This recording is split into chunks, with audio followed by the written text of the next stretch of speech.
In the early years of his journey, the fool may be mostly exploring around his physical home, this place which gives him shelter and security, and it's the first place he actually comes to know. And within the home, he will encounter the first people of whom he has a genuine connection with, the first people of whom he would actually know. And these are shown in the Fool's Journey as the Empress and the Emperor. Now, although they are physical people for the first time, they can still be a concept, because obviously everybody's family and home environment is different, and that's one of the great things about it, that we're all different and we all see the universe from our own perspective. And so obviously when it comes to reality, not everybody's mother or father will behave in these often traditional ways that we see on the journey, but you may still be able to see echoes of the concept in some aspect of one's life. And yet for the Fool here, the first person of whom he knows, as with a great many babies of course, is his mother, and so we see this as the Empress. This is the first character of whom he truly knows. And she of course has allowed his physical body to actually be manifest into this world.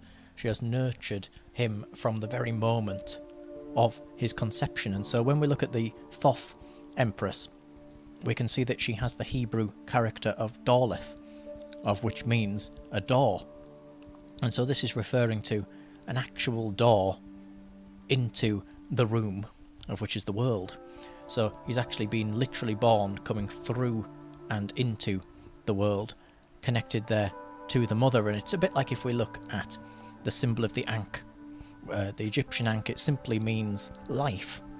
And this may actually show a type of womb at the top filled with the waters of life, and a birth canal, which is a literal door into being born.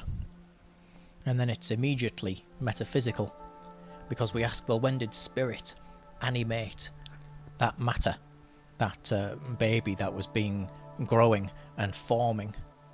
It's animated by spirit, and then it is born into the world. And then of course when the journey comes to an end, because the Fool now understands this duality very well, as we saw on the last card, he will go through another door where the matter is transformed back into spirit, so that we have spirit entering matter at his birth, and matter being absorbed back into spirit at what we would call his death. And yet for the time being, his mother, the Empress, nourishes him in his early and formative years. Of course, he is literally fed by the mother, and she's going to be the first person he comes to when he is frightened, when he requires comfort and love and warmth and all of these things. And she is going to be the person of whom literally introduces him to the world around him, and he's going to pick up all these different things in the home and experience them. What do they look like and taste like? And sometimes they're going to be more pleasant than others. And when he needs clarification, when he needs to understand something more, he's going to come to the mother. And so this Empress here is the first person he truly knows. And of course, if we look at a great many Empress cards, they are very flowery. They are set in natural environments of the green woods and the natural landscape. And this of course shows her as a Mother Earth. And so in the Fool's partaking of this great work to understand the microcosm himself and the macrocosm of the universe, he also sees the earth around him as a literal living being, a literal Mother Earth, of which nourishes and grows the life within it.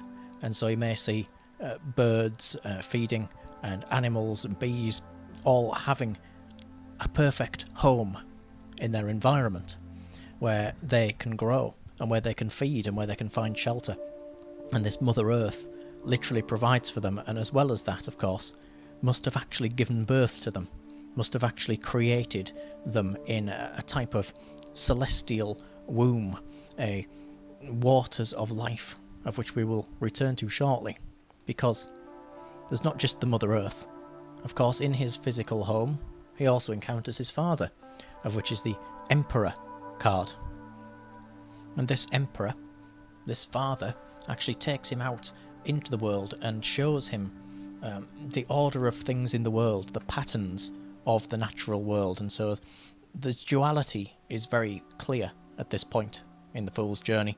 And so he sees a structure to the world, and also an emotion and a nature and an abundance coming through the mother and the father. And of course he sees this as a companionship. He sees the home as a harmony because of these two concepts working together, and of course sharing in things together, and actually making the home work and making it this temple of security and of home and of the joys of which he finds there.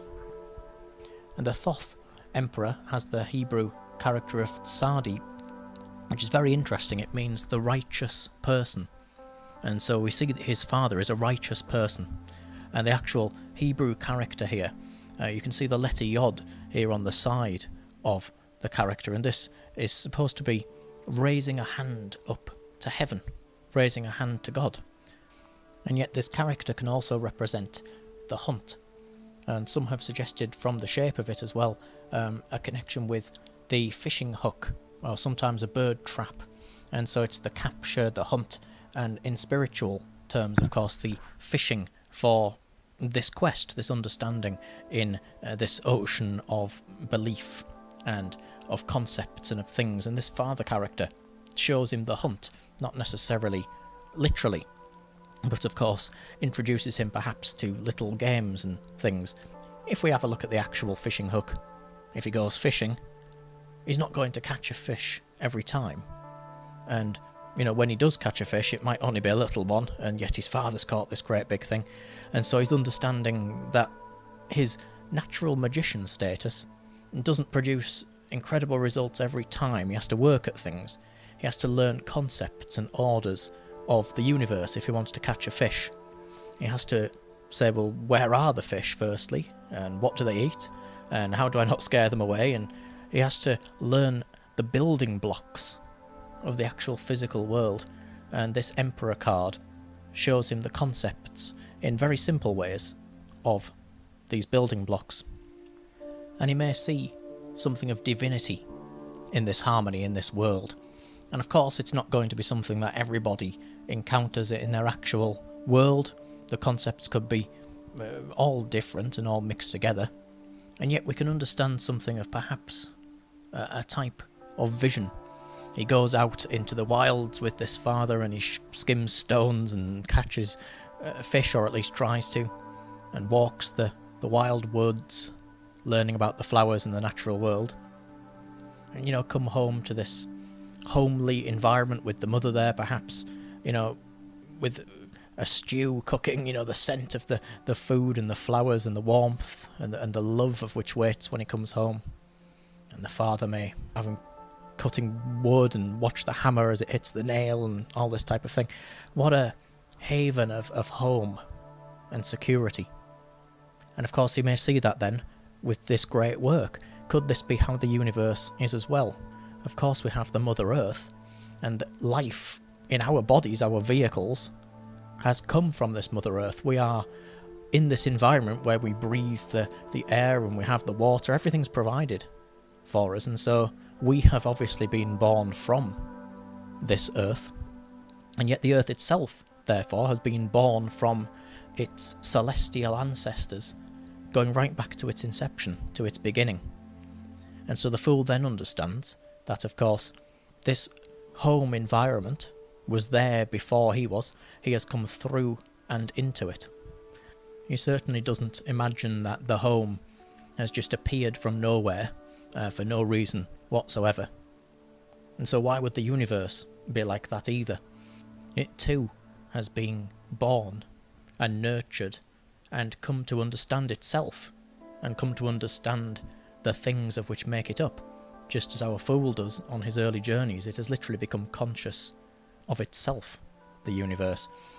And of course, some of the earliest deities that were ever conceived are perhaps like this Emperor and Empress, a Sky Father and an Earth Mother, or even the other way around as well, you know, a mother as a protective firmament over the earth, nurturing it with rain and sunlight and things, but a Sky father and an earth mother are built into us, that we understand perhaps this great mystery of childbirth and of life itself. And we literally see it echoed in the world around us, and that's why we have things like the goddess Gaia, the Mother Earth, and Uranus, and they fall in love, and they have many children in Greek creation myths, which make up these children are the plants and the animals and the stars and so on. And some of these gods, of which are the children of the other gods as well, show that this home environment not only has not just sprung up from nowhere, but has literally been nurtured to it. It hasn't just appeared. It's a process of work. It has been built. It has changed and become the comforting place that it has. So some of these gods, they come from water. They literally come from the waters of life.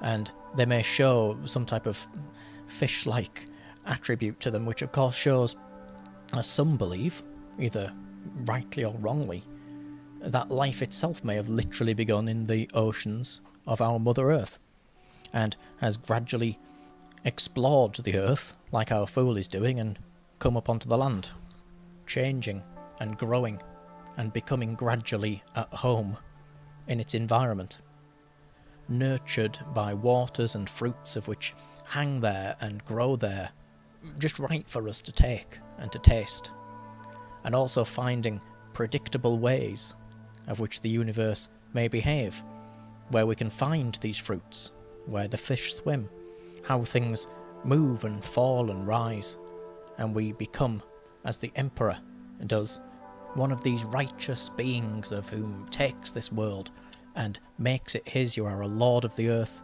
and yet you are only one part of the equilibrium. In fact, if we look back at this letter Sardi and look at its very earlier pictorial form, which is supposed to represent a man on his side, you can clearly see that this is one half of the equilibrium of which brings life. And the Fool is now very much part of that life. He's very much part of the house and home of which he has come into. And he's excited about it. He wants to go about picking everything up and switching on and off the lights and whatever else it may be, and seeing this magic and encountering this glory and wonder of the world of which is now and will be his home.